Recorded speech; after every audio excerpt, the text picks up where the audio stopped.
Hey folks, AJ the CEO here, and in this video we're going to be talking about how you can stand out on YouTube. So let's go.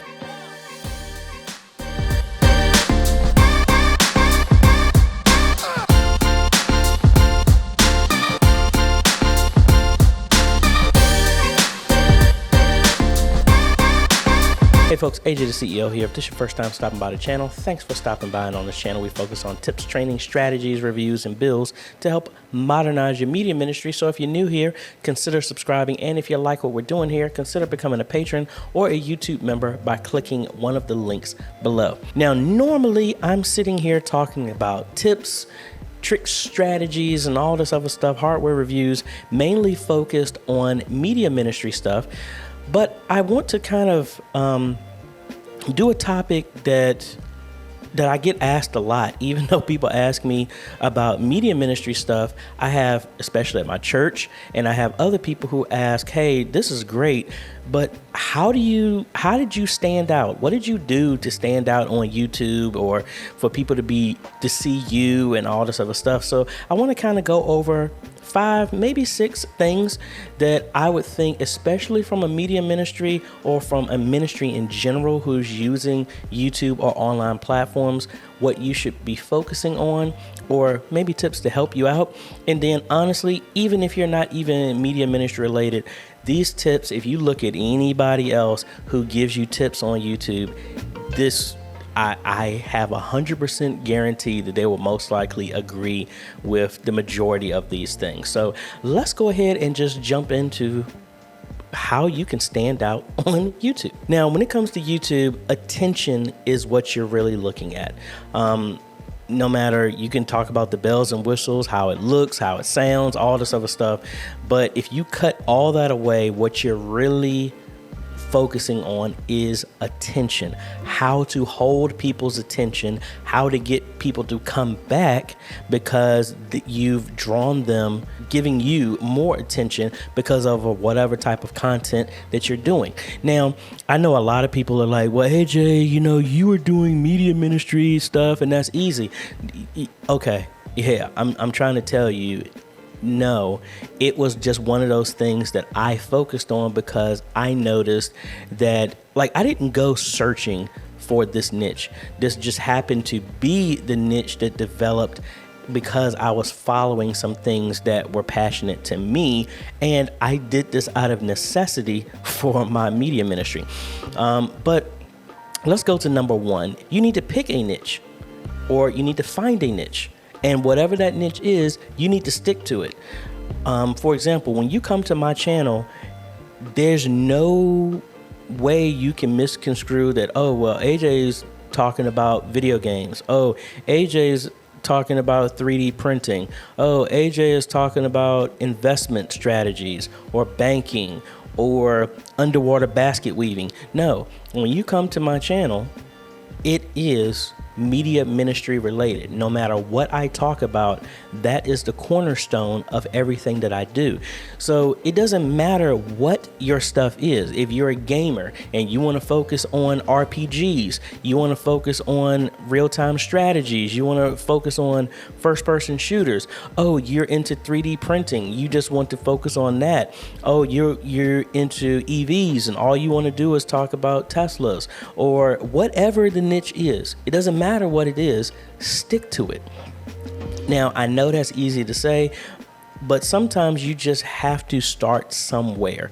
And some of the great guys over at the Church Media Guys had a statement. I'm probably not going to quote it exactly the way they said it, but once you get started doing anything, you'll start to learn the questions that you need to ask to go define what you need.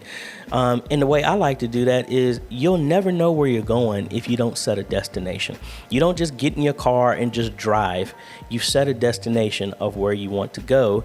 And then as you go, like for GPS, you put in your destination in your GPS. You don't put in the GPS, I want to make a left turn, I want to make a right turn, I want to go straight for this amount of miles. No, you set your destination of where you want to go. And then as you go, you might need to make a left, you might need to make a right, you might need to make a U-turn. the process will develop, the path will reveal itself once you have clearly defined where you're trying to go. So the more you work on this, so say you want to do gaming, and you work on that, and then as you go, you will realize which topic should I focus on. Then also, as you start drawing more people that are giving you attention, they will help steer you in the direction of what you need to focus on. So that way you're not just shotgunning. Now you do that at the beginning so that you know where to focus to. Now let me bring this back into when it comes to media ministries, because that is what I focus on. Any church can live stream. Any church can be on YouTube, Facebook, whatever social media platform there is. And your niche is not just your ministry online. Your niche is going to be what draws people. So are you known for just being somebody on the pulpit preaching? Are you somebody that's known for sounding like you're about ready to hyperventilate? And the Lord, I mean, you could do all that, but there are tons of people who do that. Now, I'm asking you to find your niche. How do you want to stand out? Meaning that anybody can, be careful how I say this, anybody can preach. But how can your method or your message or whatever, how can that draw people's attention? Are you a good storyteller when you're preaching? Are you animated? You need to think not necessarily just in the message, but what can you do to draw people to come to that, to listen to you on that given niche that you choose. All right. And then that goes into what I would call number 2 is do something that you love. Now, I love computers. I love technology. I love media ministry. Been in church my whole life. That's something I always do. And when I say don't just do something that you love, let me put a subtitle to that. Do something that you love that even if no one was paying attention to you, you would still do it. Because when you get started, believe it or not, just like a lot of people on these platforms, no one knows you. And the idea is, just like I said with item number 1, where you set a destination, you're making that journey, making your lefts and rights. During that process, you're cutting your teeth on trying to learn what to do. No one's going to be paying attention to you, and you can't count on audience, people patting you on the back, telling you you're doing a good job, getting thousands, hundreds, thousands, millions of views on your videos. There are tons of videos that you're going to be doing that you're getting 1, 2, 0, 10 people on. It's not about that. It's about the process that you have to go through. Just like if you're working out, you're not going to immediately see the results after doing 2 push-ups. It's the continuous days of working out, of push-ups, or whatever activity that you do, calisthenics, whatever, that you start to see the results. So you need to be able, and I don't believe in this motivation type stuff like that. You need to pick whatever it is that even if no one ever came to watch you, would you still do it? Or do you need the masses to push you to do it? Because the day comes when you do a video and somebody doesn't like it, are you just going to completely stop what you're doing? Like I am a musician, but I've been a musician for a very long time, since I was like 13. And there are plenty of times where people thought I was a horrible musician. I still don't think I'm a great musician. I think I'm good to where I can hold my own. But at the same time, it doesn't matter what other people think. Is you need to keep going no matter what it is. And even if no one's there, let me put it this way. You need to be your biggest cheerleader. If you're the only one that's on the field performing, and then at the same time, you are out there in the stands cheering yourself on, that's what you need to focus on. Now, the other thing you don't need to focus on, which what I would coin number 3, is don't focus on your competition. I know this sounds strange, but let me give you a tip. You don't need to win or beat anybody to be successful on YouTube or any other channel. There are tons of people that are in the same niche that I do somewhat, in some variety. You got the church media guys, you have Church Front, you have Brady Shear. Those are a whole lot of people that I'm subscribed to. I don't consider them my competition, because it's not like, oh, if subscribers go to these places, they can't subscribe to me too. It doesn't work like that. It's not like, oh, I can only like this sports team because I can't like something else. That's the beautiful thing about these platforms, social media in general, that, okay, these people have 1 million subscribers. Those same people can watch my stuff too. So you don't have to beat anybody. Honestly, I like encouraging, and I even recommend other channels that do the same stuff that I do, because they have a different twist. It's not meant for me to reach everyone on the face of the planet. It's meant for me to reach the people that find value in what I'm offering. So there are 7.5 billion people on the face of the planet. Hey, I'd love to have 7.5 billion people as subscribers on my channel, but that's not gonna happen, because everybody on the face of the planet doesn't have an interest in what I'm talking about. So I say that to say that if the church media guys reach a different demographic or a different group that I can't reach, hey, that's awesome. Hey, go for it, church media guys. Brady Shear's reaching somebody else, go for it. At no point in time am I sitting here trying to say, man, don't listen to them, come to me. I don't do that. I don't believe in competition. I believe in complimenting each other, because if I feel that if I help somebody else, that ultimately will help me in the long run. So I don't tear nobody down. I try and lift them up. So I don't do competition. I'm not trying to beat anyone on here, because also, if you're focusing on your competition, I sit back and think about a race. If you're racing in a race, in a competition, and you keep focusing on the people to your left and right and behind you, you're going to miss where you're trying to go.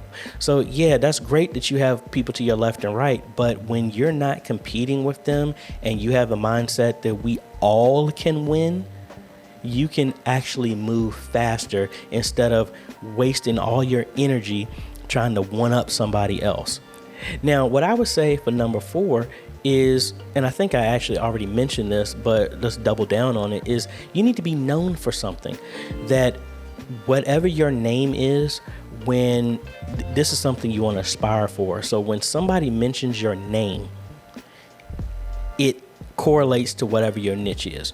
Back in the day, before I started focusing on this, when somebody would say my name in the area, it would be like, oh, AJ, that dude can pick up whatever in church and play. Oh, he directs choirs great. He runs very efficient choir rehearsals. He's always organized. That was I was known for. Or man, if you contact him, you never have to call him again, because he takes on whatever responsibility and then follows through. Something like that.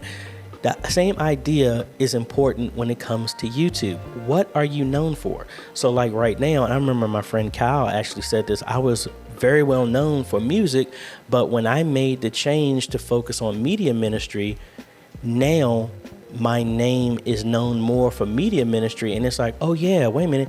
Didn't he also play too? Because I took full ownership of this path that I'm on. Or when you now search for AJ the CEO on Google, YouTube, what comes up? Media ministry. If you type in media ministry in those same platforms, what comes up? Me. Because I wanted my name to stand for something. So in other words, this is my niche, media ministry. But then I correlated my name with that subject matter. So if you search anything, that's what I'm known for. So the same way, if your ministry is known for, oh, your humanitarian efforts in the community, that's what you stand for. Meaning that, yeah, it's nothing to matter if you having preaching and all this other stuff on your channel, but focus on your niche. Because anybody can preach There's tons of people online who are known for that. But in your preaching, I forgot the guy's name, but there's a guy that's on Twitch who's a gamer, but he's playing all these games, but he's ministering. And that's what he's known for, because that's unique. You have other people, like I said, going back to humanitarian efforts, helping out the community. There's more prominent stuff on their channel about their ways of giving more than it is just somebody in a pulpit preaching. Because now, I don't want to talk about all the church stuff, but I mean, anybody could be behind a pulpit and preach. But how many people, from a niche standpoint, how many people do you see just not talking about just hooping and hollering and stuff like that? They're showing that to everyone. When they go to their channel, it's not just a whole gallery of sermons. It's not the matter of having that, but they're more doubled down on their niche or what they want to be known for, as how we have outreach, how we're helping, how we're doing that, having highlight videos, montages of what they're doing, because that's what they want to be known for. You're not just known for, a good music and good preaching, because that's going to be very hard to compete with, or to stand out, or to correlate your name with that. What you really want to do is focus on that and let that be your guiding point. So yes, I can talk about a whole bunch of stuff. I talk about computers and stuff like that.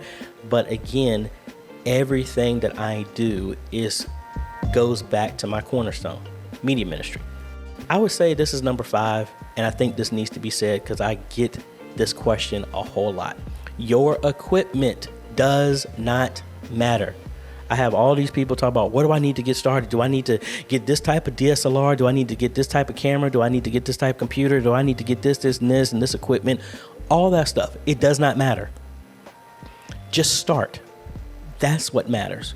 Because like I said before, when you get started or you set your destination, the lefts, the rights, the mics, the cameras, that will be revealed to you in the process. When I started, there goes a truck going by. When I got started with YouTube, I started with a webcam, the Logitech C920, which I still use.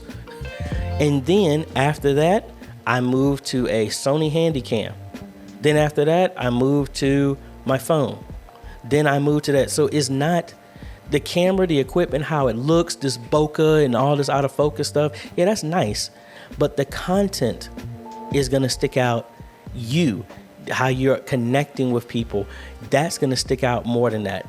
And over time, like I said, your audience will help you understand what you should and shouldn't do. But you'll never do that if you don't have more people come to teach. You're going to be back to yourself, critiquing yourself, criticizing yourself, because unfortunately, when we look at ourselves, we always compare our minors as if they were majors to everybody's majors. So, you look at yourself with something that's small, you blow it out of proportion. So the idea is your equipment does not matter. Just start with what you got. There are people who've built their YouTube channels to over hundreds of thousands of subscribers only using an iPhone. I mean, you don't need all this extra stuff. Over time, yeah, you can upgrade to that, but your equipment does not matter. There's so many ways that you can start with what you're doing with what you got. Your cell phone is more than enough to get started. Don't focus and get so have analysis paralysis by focusing on everything that you need before you get started, because if you get started, you'll find out what you need. All right. So I don't know. I guess that's what I was just trying to say, and hopefully y'all resonate with that. And I have no reason to try and hide the stuff, and I just want to shoot you straight because I know how hard it was for me to get started. A lot of the stuff I stumbled across, and I just started to figure things out to where, do I have the hundreds and millions of subscribers right now that I want? No, but I know I'm going to be there because I'm in a niche that I love. I'm going to keep going. I'm not competing with anybody. I'm doing what I feel that the people who are interested in what I'm talking about in this field, these are the things that they do because I'm in this field. And then I just want to stand for something so that when somebody comes to this channel, they know, oh, I can learn something new or something relevant to this topic, which happens to be media ministry stuff. And then I just go from there. So you can use, even though I'm talking about media ministry, these principles will work no matter what it is. Hey, you want to be a Lego builder on YouTube. There you go. You want to be a gamer. You want to be a brick mason. You want to be a up and coming author, and you're talking about your book or how it's relevant to that. All of these principles will work in your field. So let me know if you have any other questions down below in the comments. And out of those 5 things, what stuck out to you? What things you feel have helped? Love to hear from you. I read all the comments. I try to respond to all of them, but thankfully things have gotten a lot bigger, so it gets a little difficult to respond to every single one, but I am working through that. So thank you so much for watching, folks. If you like this type of content, I appreciate a like. Consider subscribing and hit that bell. That way you get notified when we come out with other videos to help you, your media ministry, or just you in general, no matter what it is, because that's what we're here to do, is try and help you move forward and take advantage of all this online stuff and leverage it mainly for your media ministry or for any other way, because no matter what, to be honest with you, no matter what your topic is, that is your ministry. I want to thank the patrons for making this video possible. Their names on the screen right now, and you too can become a patron for as little as $1 a month, or you can become a YouTube member by clicking the join button below. No matter which avenue that you pick, you are helping us train media ministries all over the world. Thanks for watching, folks. We will see you in the next video. Later.